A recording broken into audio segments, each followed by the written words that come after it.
Today I'm going to be taking a look at the CaddxFPV Walksnail Avatar GT2 VTX. This is an update to the GT1 VTX and has a fairly niche use case. If you are a quad freestyle pilot, a bando basher pilot, or even a casual fixed wing FPVer, this product probably isn't for you. It's a 2-watt capable video transmitter compatible with Walksnail Avatar with only a couple of things in mind: long range and long range again. In the box we have a manual which is interestingly geared towards Betaflight. You can do long range with Betaflight equipped models, but I'd choose iNav or ArduPilot for that for their superior GPS features. We have a qualified certificate. I'm hoping that the hardware can be trusted with this update. I had a Moonlight VTX burn out on me before I ever got it in the air, and 2 watts is really going to be pushing the hardware on a device like this. Caddx gave the GT2 to beta testers, and I believe it went through a couple of iterations before going into production. So we have the VTX and camera combo. It's a really neat package with an integrated fan that's more polished than the V1. The antennas now connect via MMCX connectors. There's a USB port now integrated onto the unit. And there's now 2 UARTs built into a single connector for use with the GM3 gimbal.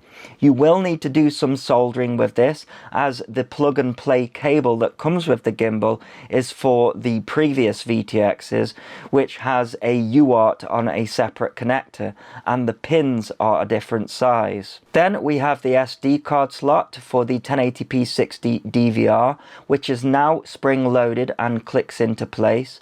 It supports up to 250GB cards, and there's a bind button above that which you really need a screwdriver to press in. It has 20x20 and 25x25mm mounting holes underneath. The camera appears to be unchanged. You are given some mounting screws in the package, 2 cables. One is for plugging directly into a quad style DJI V1 or Walksnail based flight controller, and the other is for if you need to manually solder to the pads. And lastly, we have 2 long antennas to get you that long range. The whole thing weighs just under 60 grams. So who is this VTX for? Well, 2 watts of power is not really legal anywhere in the world, even with ham licenses. It can be run from 25 milliwatt up to 1 watt or 1200 milliwatt, of course, at which point you would just get the Pro VTX, unless you really wanted it for the SD card DVR recording, in which case you would probably go for the Moonlight, as that has a 4K DVR. So it's really for people wanting to do ultra long range with a plane, or a 7 or 8 inch long range quadcopter, or even bigger than that.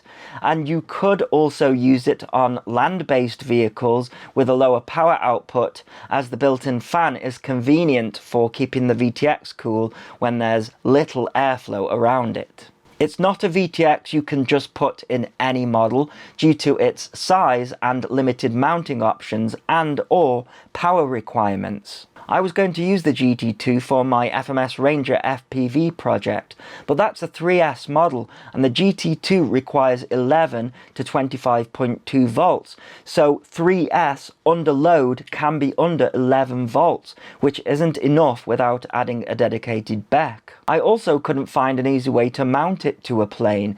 It would have to be a cage for most planes rather than using the underside mounting, because you only have access to the mounting holes from underneath. So if you have a hatch like I did, you would need very long through holes to access the screws. And on a quad, you can access the underside mounting holes through the bottom of the frame.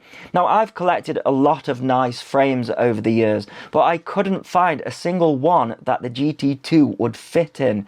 The problem is mainly its height. There are no bind and fly quads for the GT2, so most frames, even 7 and 8 inch ones, are designed to fit the lower profile VTXs. I've managed to fit it into my Diatone Roma F5V2 by lengthening the standoffs.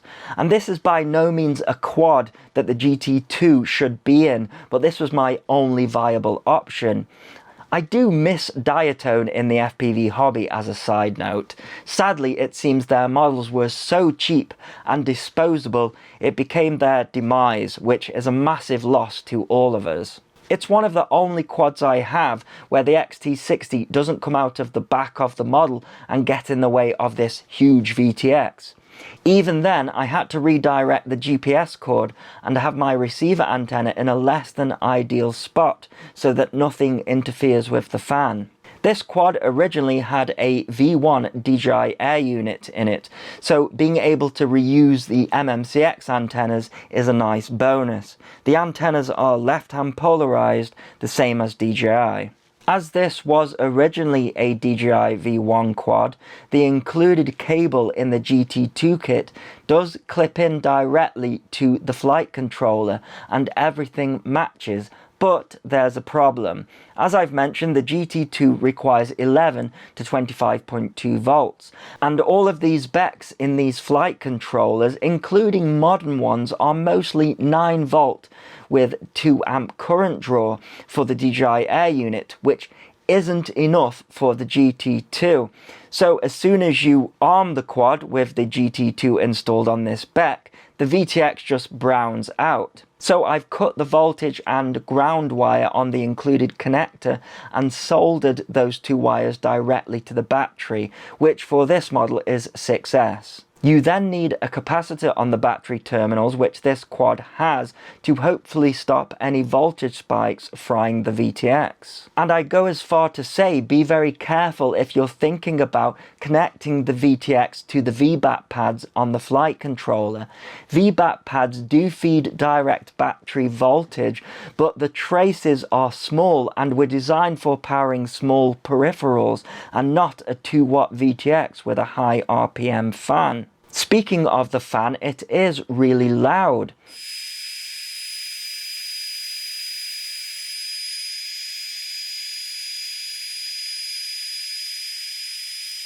The only downside I see of it being fully integrated is if grass gets in there and you need to clean it out. You can't do that easily. At the making of this video, Caddx's website doesn't actually have the latest firmware for the GT2 and whichever goggles or VRX you're using. I had to get it from the Walksnail.app website, which is actually maintained by D3VL and not Walksnail themselves.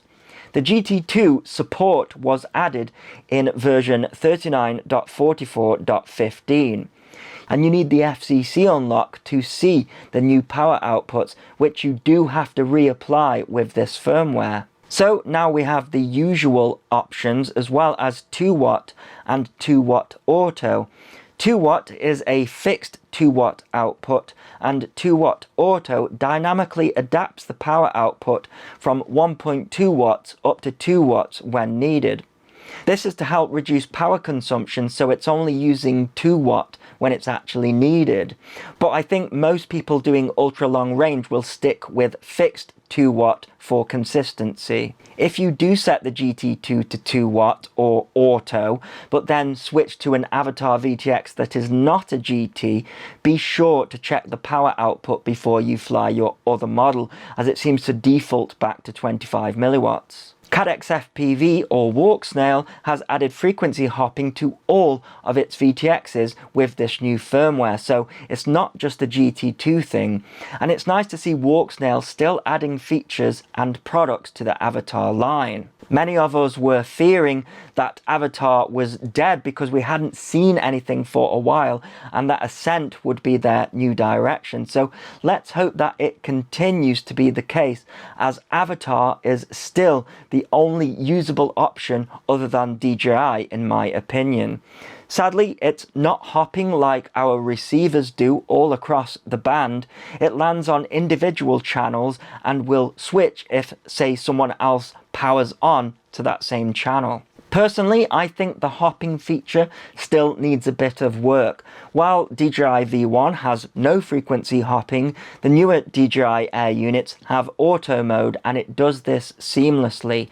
There is a slight stutter when the channel changes on avatar, so when flying a quad it is quite noticeable. If you're going to use hopping, then I'd stick to using it in standard mode where there are 7 channels to hop between. In high bitrate mode, the number of hopping channels goes down to just 3, and some users have reported it getting stuck to the public channel. Hopefully that's just something they can iron out in the firmware, but it's something that needs fixing before I'd recommend using it. Back to the GT2 and doing ultra long range, you're going to want to stick to a single channel anyway. It's always good to know your exact signal strength and channel when flying out that far, and any image issues you are seeing can be accounted for and are not down to signal switching. But if you have that one person in your club that will just plug in without asking or telling anybody, it might be useful to use hopping. You also want the standard bitrate setting for doing long range, as the higher bitrate option has to send and receive more data to hang on to the video link. The GT2 onboard DVR does work with gyro flow, but you have to set the auto sync range to 5 seconds, as the gyro data is massively out of sync. I've never been into ultra long range flying, but I can see the appeal. There's just too much stress and planning required to make sure everything goes well. And there's also a lot of money in the air. And with it not being legal, especially here in the UK, the risk rewards are just not worth it. But if you are that way inclined, the GT2 is the VTX to facilitate that.